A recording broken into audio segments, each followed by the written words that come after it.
in Ontario, there's a law.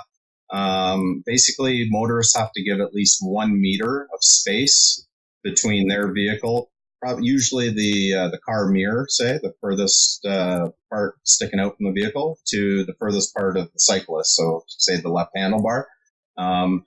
Obviously, they can't measure that precisely, but they're supposed to give as close to a meter as possible.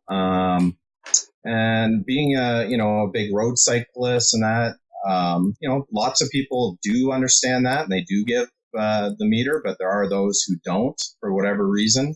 So I started looking around for some gadgets or different ways to actually measure that so we could start doing some education and perhaps even enforcement.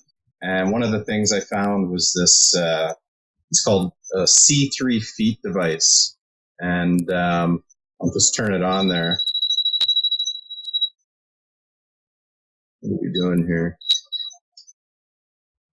So it accurately measures, it's set in centimeters up here in our metric system, but it's called C3 feet because typically most U.S. States have a 3-foot passing law. Ours is a meter, almost the same, and it'll just accurately measure the distance from the end of my handlebar to that vehicle that passes me.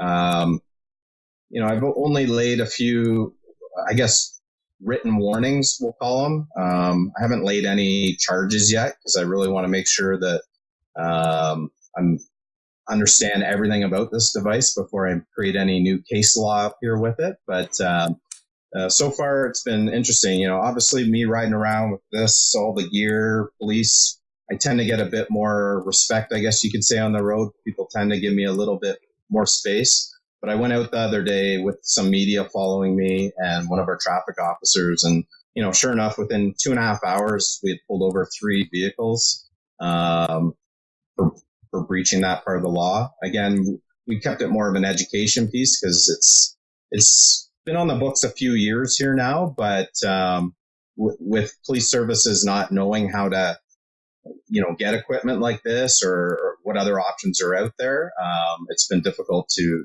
educate the public on that. So between cell phones and passing distance, I would say those are the 2 most dangerous things to cyclists and vulnerable road users. And unfortunately, we've had some tragic outcomes up here because of it.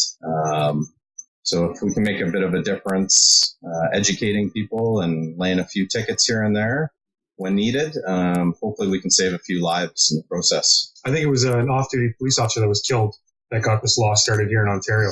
He was out for a ride and got hit by a vehicle. And I think his wife campaigned to get this law on the books. So yeah, it's been good to have to try and prevent more tragedies from happening.